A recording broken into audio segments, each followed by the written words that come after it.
So, I wanted to share a perspective that God gave me a while ago.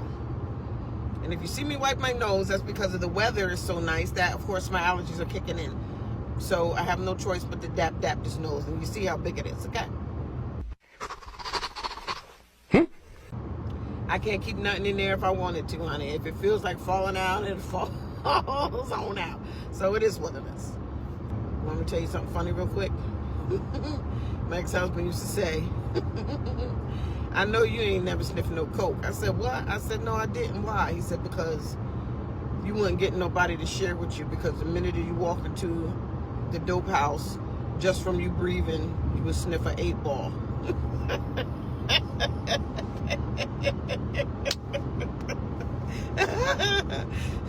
Oh, damn. Now I see it. He ain't no good. He ain't no good now. But anyway, that's funny. I want to share that. Anyway, what I came in here to talk about was a perspective that God gave me. And again, I'm not on here to argue with anybody. And some people may not agree with the way I see things. You may not. I mean, my level of emotional intelligence is not yours. Okay? And I'm not going to argue with people who just don't understand what God showed me. So. And don't fight me, because I know how you girls like to tussle. But the other day I was in the salon and I was doing a young lady's hair, and she was saying how, she gives all the time, how generous she is. She loves to give. It is what it is. She said, I don't care what they do with the money. It's not my charge to keep. She said, they could do whatever they want to do with it. I just know what God tells me to give, I give, right? And I said, yeah, I do the same thing. And I said, you're right. It doesn't matter what they give. I said, sometimes when people say stuff like, oh, I'm not giving them anything because they don't want food. They want liquor. They want this, they want that. One time God told me to be a blessing to this man. And the man I knew was an alcoholic, and I knew he was going to get liquor. It was early afternoon. You could tell he just woke up, and I came out of the store and he was asking for some money. And immediately my first response is always keep walking past people and be like, nah, I ain't got it.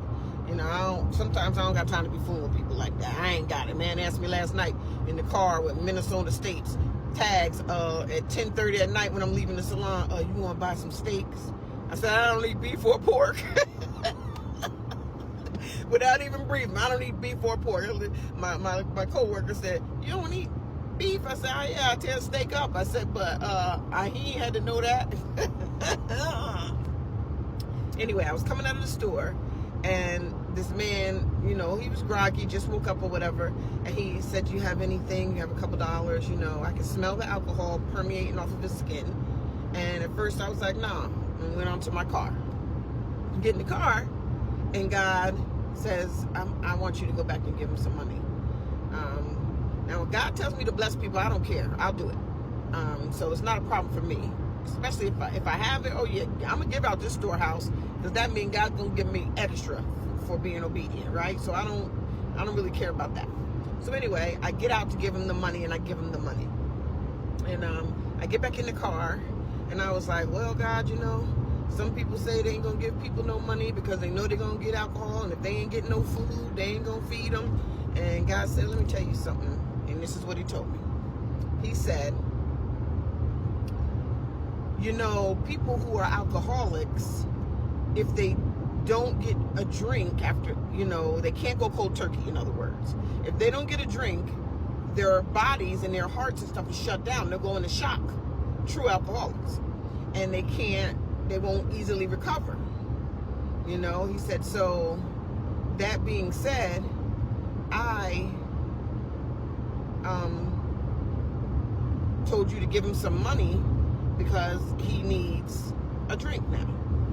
And I'm like, whoa, okay. And I was like, well, why would you have me giving somebody money who's gonna go and drink and stuff? Like, why would you do that when you can have a drink, but you don't want us to be drunken? So obviously his drinking is affecting his life. He's not able to function, keep a job. He's out here in the streets. Like, why would that be okay? And God said this. He said, well, what if I know that 6 months from now, he's going to have an encounter and he's going to give his whole life over to me. Is it not worth me making sure I use my people to bless him, to keep him alive until then? Because the whole goal is to get souls saved, right? The whole goal is for people to surrender. Not what they're in, not the sin that they're in, but the whole goal is for them eventually to be able to give their life to me and be a soul that's one, right? And if I know that, but I know if he doesn't get something today, his heart is going to give out, because he can't just cold turkey it, then why wouldn't I supply him with that so that he can hold on and extend his days? Because 6 months from now, the encounter is going to change his whole life. Then he's going to give his soul to me, and he's going to do a great work. And I was like, whoa, I never would think of it like that. I never would even think of that. And that's what I want to share with you guys. God's thoughts are not our thoughts. His ways are not our ways. And there's some people who say, oh, God will never give somebody money to go get drunk or go drink alcohol. But that is what God said to me and what he told me to think about. So I'm leaving it for you guys to think about. What if? And that particular one was alcohol. But what if it could be anything?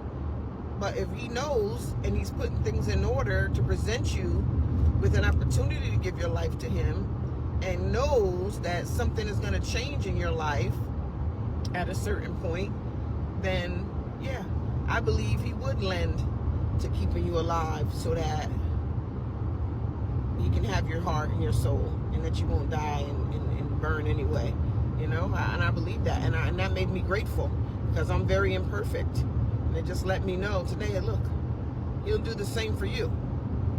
If you ever, God forbid, fall, he's not going to leave you there. He's going to do what he needs to do to make sure he can pick you back up. He's going to help you. So that is another thing I want you to think about. What if? All right, have a good day.